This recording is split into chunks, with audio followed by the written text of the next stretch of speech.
nuestras sombras ir. ¿Cómo sentirme solo y en el dolor vivir?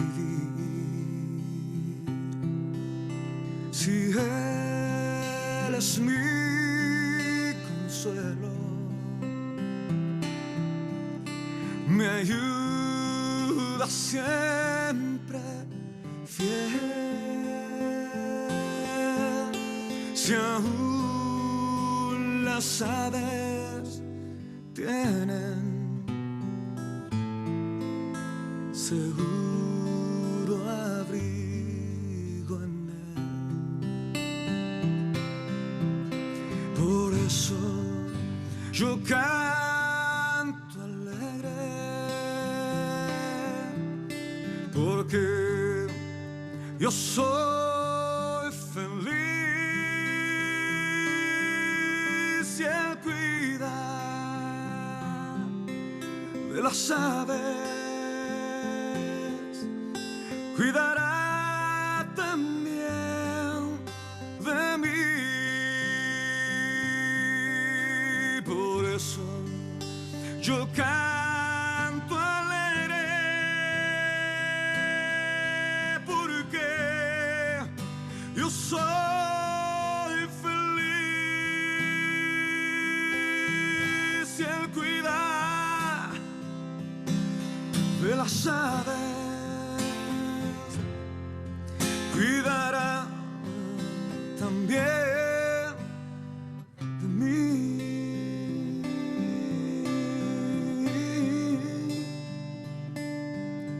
Señor, gracias por cuidar de nosotros en todo tiempo. Gracias por ser nuestro refugio, nuestra fortaleza, nuestro socorro, nuestro aliento, Jesús. Si no fuera por ti, no estaremos, Señor, en este lugar. Nunca te desalientes, oigo al Señor decir, y en su palabra fiado oigo al dolor huir. A Cristo paso a paso yo sigo sin cesar, y todas sus bondades me da sin limitar. Por eso yo canto alegre, porque yo soy feliz si Él cuida de las aves, cuidará también de mí. Oh, por eso yo canto alegre, porque yo soy feliz si Él cuida de las aves, cuidará también de mí. Si Él cuida de las aves, cuidará también de ti.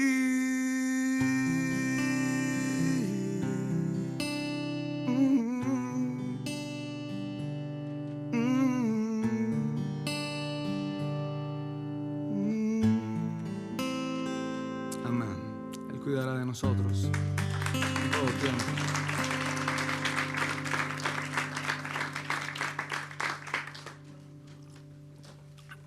Hay un versículo en la Biblia que de hecho mandamos a hacer con mi esposa y lo tenemos para ponerlo, lo tenemos en la sala, en la casa, y nos recuerda, a mí me recuerda lo bueno que es Dios, y es el Salmo 32, el versículo número 8, que dice: te haré entender y te enseñaré el camino en que debes andar, sobre ti fijaré mis ojos. Y yo me acuerdo que alguien hace años, cuando estaba comenzando el ministerio, me regaló un separador de Biblia, me lo dio y era un burrito en medio de un camino empedrado y venía el texto. Y cuando vi esta palabra, te haré entender, sobre ti fijaré mis ojos, yo entendí que Dios estaba poniendo sus ojos sobre mi vida, y lo entendí de una forma tan increíble y tan especial que en ese momento tan pequeño que era, sabía que Dios cuidaba de mí, que Dios tenía un aprecio especial y que yo era un consentido suyo. Todo tiene un comienzo, todo tiene un desarrollo, todo tiene un final. Yo nací en medio de un hogar que no tenía una base bien hecha. Si las bases no están bien hechas, es muy fácil que cuando vengan las tormentas caigamos y no podamos seguir hacia arriba. Hablaba con mi papá y con mi mamá que me contaran su historia de cómo se habían conocido, y fue bien gracioso cómo se conocieron. Mi papá trabajaba en una identidad de aquí del gobierno, y mi mamá fue a sacar unos papeles que necesitaba, y mi papá estaba con unos amigos, y cuando la vieron pues les llamó la atención, porque mi mamá es una mujer hermosa y yo saqué eso de ella, ¿verdad? Alguien hizo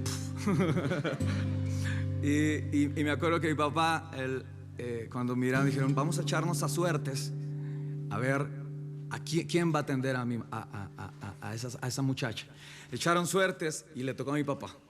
Bueno, cualquiera de esos hubiera sido mi papá, pero le tocó a él. Y él atendió, y como todo buen conquistador y ganarse la apuesta, dijo: bueno, yo si quieres yo te llevo los papeles a la casa.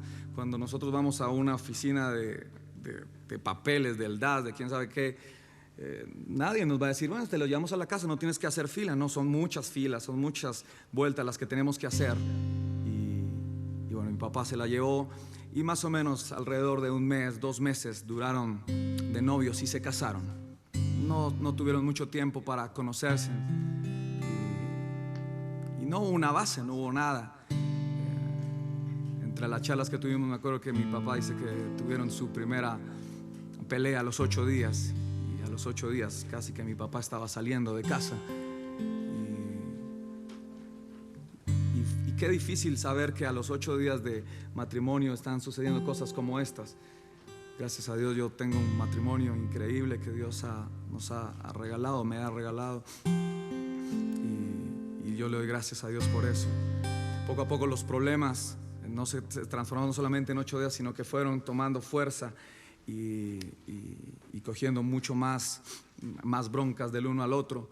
Y en medio de todo eso nací yo. Yo soy el mayor de 4 hermanos. Bueno, estoy yo, el burro por delante, está Lucho, Luis Campos, después sigue Wilson, y después sigue John Pablo. Y comenzamos en el hogar. Obviamente el acordarme de cuando yo era pequeño con mis papás es imposible, pero desde que tengo uso de razón, y lo que me acuerdo es que lo que más recuerdo en casa eran las peleas que tenían mis papás.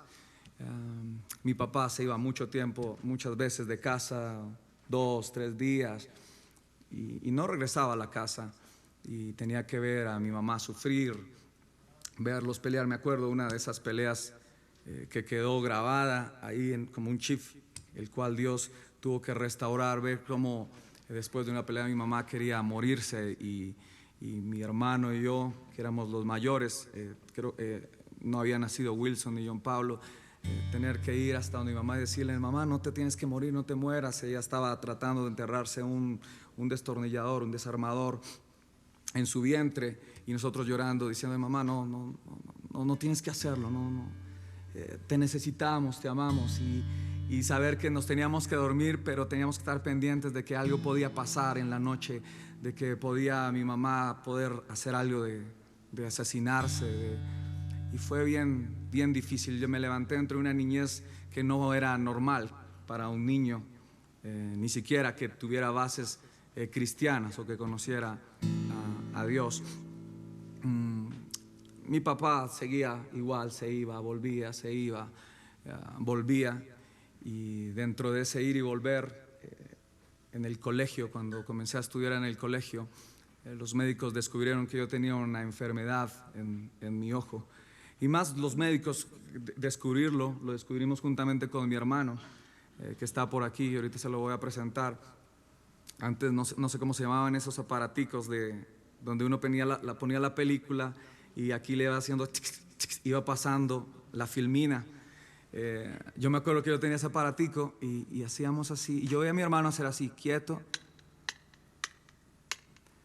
y yo cogía la filmina y yo hacía esto. Entonces yo veía a mi hermano que él no hacía así el movimiento que yo hacía. Entonces yo le decía: ¿usted puede ver por los dos huequitos? Entonces mi hermano me decía: sí, yo puedo ver por los dos huequitos. Y yo, lo que entendí en mi adolescencia, no en mi niñez, mi hermano está enfermo. Yo creí que él era enfermo porque yo llegué, yo miraba solamente estaba mirando por mi ojo izquierdo. Y yo tenía que ver, le dije: no, mira, yo sí veo por puedo ver por los dos. Obviamente tenía que cambiarlo. Y en ese juego mis padres se dieron cuenta, mi mamá se dio cuenta de que algo estaba pasando con mi ojo derecho. Y me comenzaron a llevar al médico a muchos lugares. Y al poco tiempo comenzó a salir una catarata en mi ojo derecho. El ojo se me puso blanco. O sea que aparte de estar viviendo en un hogar disfuncional, difícil, tenía que vivir con que mi ojo derecho no podía ver y tenía una catarata y tenía algo que se veía mal. Y eso me ponía mal, eso me ponía triste. Me sentía menos que los demás al saber que tenía eso. Y me acuerdo que los niños y los compañeros se burlaban. Me decían que yo era el hombre lobo porque tenía como una luna en el ojo, y a veces yo aprovechaba eso para molestar y para asustar, pero sí era más el dolor de lo que yo podía sentir en mi enfermedad. Me acuerdo que el desespero de mi mamá por hacer algo para que yo pudiera ver, pero luego hicimos muchas cosas, de las que recuerdo un tour por 1000 visitas a especialistas. Y cuando uno va a especialistas de ojos le echan unas gotas y uno sale así. Yo me acuerdo que duré mucho tiempo en eso y cada uno decía algo diferente. Y a mí ya me molestaba ir a los médicos, al optómetra. Otra de las que me acuerdo es ir a donde Gregorio Hernández, San Gregorio Hernández. Y me dijeron: no, pues te van a operar. San Gregorio va a pasar una noche y te va a operar. Y a mí me parecía chistoso, ¿verdad? O sea, era increíble creer en cosas como esas. Yo era muy pequeño, 7 años de edad, tendría 6 años de edad. Y me prepararon un cuarto blanco, sábanas blancas, todo blanco.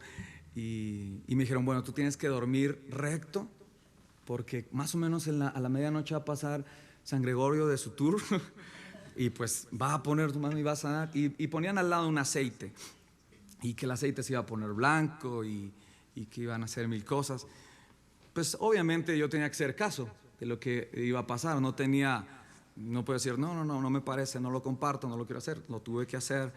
Y me acuerdo que me acosté y yo me sentía ridículo haciendo eso, siendo pequeño. Y pasaron algunos minutos, pasaron algunas horas, y yo decía: bueno, yo creo que se le complicó la operación anterior o algo le pasó, porque no ha llegado. Y yo no puedo dormir derecho. No sé ustedes si pueden dormir así como momias, pero qué rico es dormir así arrunchadito, así. Yo este brother no llegó, así que yo me arrunché. Y claro, la mañana siguiente el regaño fue tenaz, porque no, que porque me había arrunchado no me habían operado, y que mejor dicho, que de seguro pasó de afán, y no, y la otra de las muchas cosas que recuerdo fue haber visitado una bruja. Y fue tenaz visitar una bruja.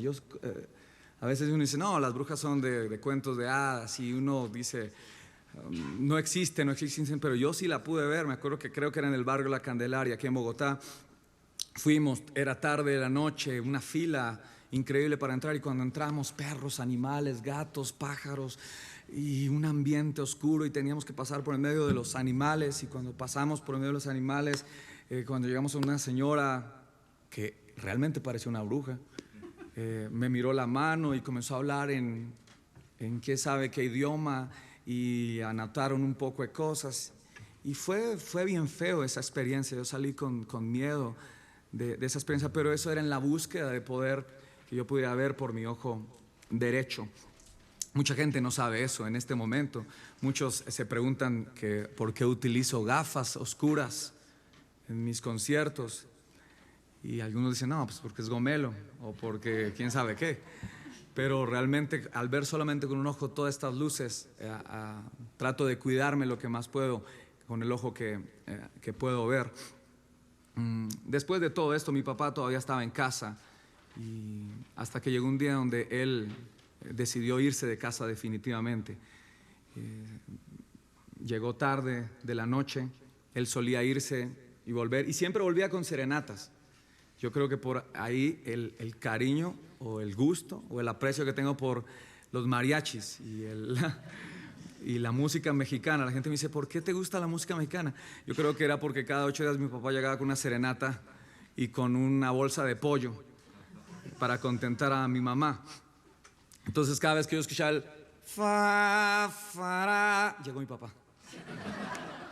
Y ojalá que no fuera el vecino que le estaba llevando a su esposa, porque me iba a confundir. Y yo me emocionaba porque algo que sí tengo que decir es que amo a mi papá con todo mi corazón, y con sus errores, con sus faltantes, lo amo. Y cuando esa noche llegó sin serenata, sin pollo, se encerró a hablar con mi mamá, yo me levanté a escuchar, me salió el espíritu de chisme, a escuchar detrás de la puerta, y estaban hablando de que había una niña, de que mi papá había tenido una relación fuera del matrimonio, y que definitivamente mi papá tomaba la decisión de irse de casa y irse a vivir con esta persona y con la niña.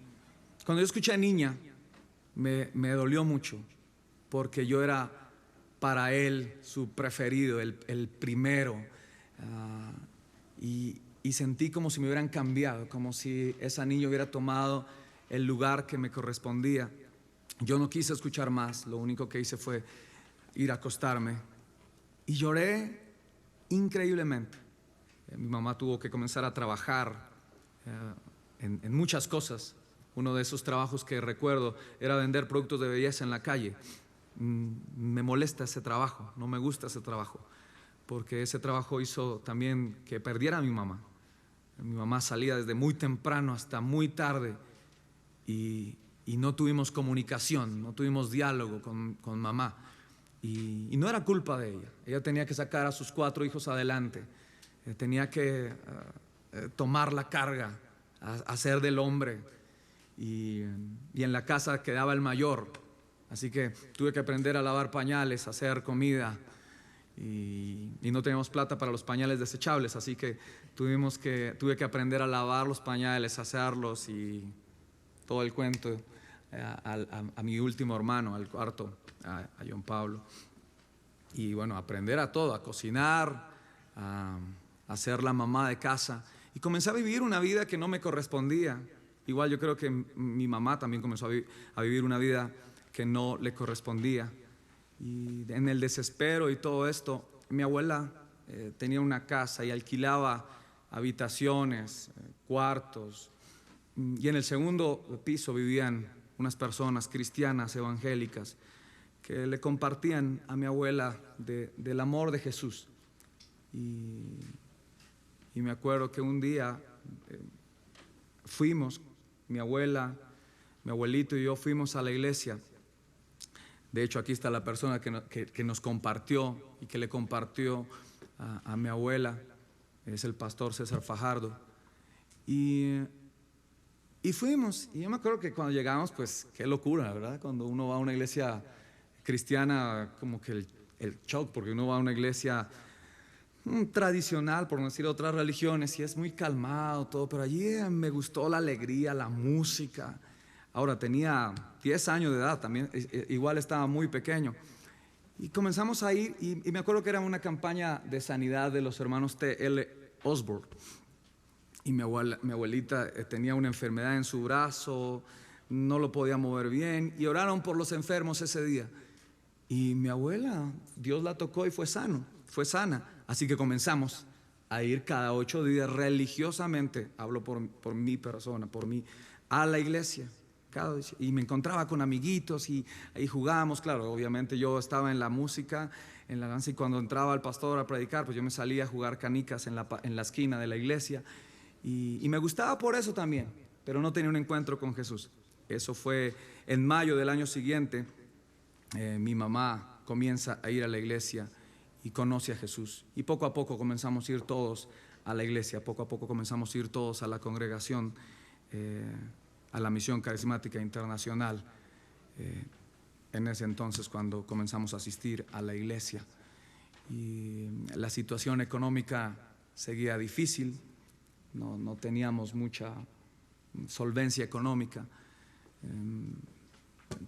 debíamos arriendo muchas veces en muchos lugares. Me acuerdo que teníamos que llegar tarde a la casa para que los dueños de casa no se dieran cuenta que habíamos llegado, para que no nos cobraran la renta.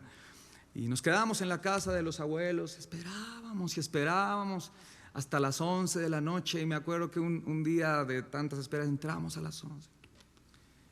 Y como a las 11:15 golpearon la puerta. Entonces mi mamá se asustó y no, son los dueños de la casa, nos van a echar de la casa. Yo me acuerdo que yo salí y la señora y su mamá, no, está cansada. Y tener que poner la cara y decir, no, miren, nosotros vamos a pagar la renta, pero por favor no nos va a echar a la calle, déjenos quedar aquí en casa. Y pasó varias veces el hecho de tener una economía inestable. Así que era muy difícil el domingo ir todos a la iglesia, porque éramos 4, mis 2 abuelos y mi mamá éramos 7 personas, así que o almorzábamos bien o íbamos todos a la iglesia, porque teníamos que el bus de ida, bus de vuelta, y de pronto tomar algo. Así que mi mamá, mis abuelos tomaron la decisión de comenzar a una iglesia pequeña cerca a la casa. Y yo dije, no, yo no quiero ir a una iglesia, yo que me quiero quedar aquí, esta es la iglesia, a mí me gusta esta iglesia. Y mi mamá me decía, pero no vamos a tener para la plata para irte. Entonces le dije, no hay problema. Así que me volví un experto en subirme por detrás de la puerta de los buses para llegar a la iglesia. Y muchas veces me daban la plata, pero yo prefería ahorrármela, y siempre me subía por la parte de atrás de los buses, como estilo vendedor ambulante. Entonces ya sabía que en los semáforos se ponía en rojo, y cuando se bajaba alguien, ese era el momento para subirme. Y ahí me quedaba y iba a la iglesia. Y ahí comenzó, yo creo que lo que hoy puedo hacer, y es servir al Señor. Mucha gente dice, ¿cómo comenzó Alex Campos su servicio a Dios? ¿Cómo será que comenzó de una con su guitarra, a cantar, a hacer canciones? Y comenzó de una forma increíble. Y creo que le doy gracias a Dios por haberme permitido eso. Me acuerdo que mi mamá es una mujer que habla mucho. A los que la conocen se van a saber eso.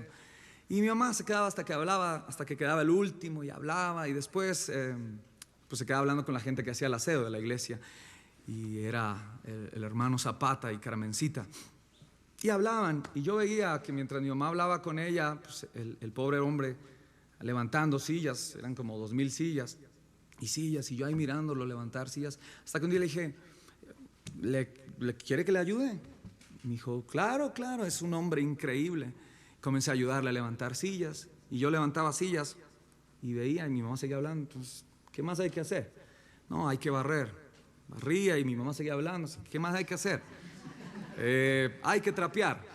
Trapeaba, y veía a mi mamá seguía hablando. Así que poco a poco me hice cargo del aseo de la iglesia, lavar los baños, las oficinas. y lo hice por mucho tiempo. Y me encantaba hacerlo, me encantaba estar en la iglesia, me sentía seguro estando en la iglesia, me sentía con paz y era una iglesia grande en ese entonces, era un terreno grande, así que yo hacía el aseo, limpiaba, veía cómo ensayaban las danzas, los coros, veía los grupos de alabanza lo que más me llamaba la atención era la música. Entonces cuando yo hacía el aseo y veía ahí cómo ensayaban y hacían las cosas, era bien chévere. Y los bateristas siempre van a esconder las baquetas en sus iglesias. Si usted es pastor en una iglesia, usted no va a dejar las baquetas ahí para que llegue un niño y le pegue. Y yo sabía dónde escondían las baquetas, así que cuando se iba todo el mundo, yo arrancaba y cogía las baquetas y claro, ya no había nadie, pues estaba la zapatica, camiseta, ya no decían nada, yo me ponía a tocar y una vez me concentré y estaba tocando y tocando, cuando de pronto siento una mano aquí y era el líder de la danza que se había olvidado por un cable o algo así. Yo me dice, oye, qué bien tocas la batería, me dice.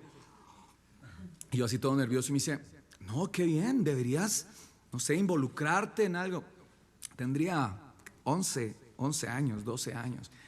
Y me dijo, a ver, acompáñame. Me acuerdo que tomó el piano y comenzó a hacer una melodía. Y yo me puse a acompañarlo. Obviamente yo tocaba lo que yo veía. Y dije, bueno, yo creo que todo el mundo sabe tocar música, así que no debe ser algo especial. Y Dios da dones y reparte dones de acuerdo a su gracia, ¿verdad? Y en ese momento me di cuenta que yo tenía un don y un talento para aprender instrumentos musicales. Seguí en la iglesia haciendo el aseo, tocando la batería, cantando, haciendo mil cosas. Y en la parte de afuera de las iglesias cristianas siempre van a haber vendedores ambulantes. Venden arepas, empanadas, buñuelos, qué sé yo. Y me encantaban unas empanadas que se vendían afuera. Y poco a poco me comencé a ser amigo de la persona que vendía las empanadas, que era un hermano cristiano. Y yo dije, bueno, y yo trataba de ayudarle y ahí por ahí de vez en cuando me decía, si quieres coge una empanada. Quien decía miedo, pues cogía la empanada y me la comía.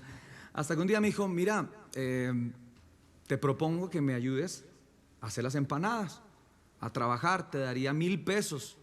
Claro, para mí 1,000 pesos, yo nunca había tenido onces nunca me daban plata para el recreo, que el recreo es para los locos, el descanso. Y yo dije, bueno, voy a hablar con mi mamá. Y mamá más o menos conocía a este señor. Y pues parecía bien, o sea, parecía muy normal. El único inconveniente era que yo tenía que quedarme los sábados en la noche en su casa trabajando. A las 4 de la mañana salíamos con el carrito lleno de café, tinto, leche y toda la masa para hacer las empanadas desde el Ricaute, el barrio El Ricaute, que es como en la 13, hasta la 22, y siempre eran varios kilómetros. Y bueno, para un niño pues más kilómetros eran de caminar. Y me acuerdo que el segundo sábado de estar trabajando allí, esta persona comenzó a hablarme de una forma diferente y comenzó a insinuarme cosas que yo no entendía. Y a los pocos minutos estaba abusando sexualmente de mí. Lo difícil de todo esto fue que era entender el que él decía, esto lo hacen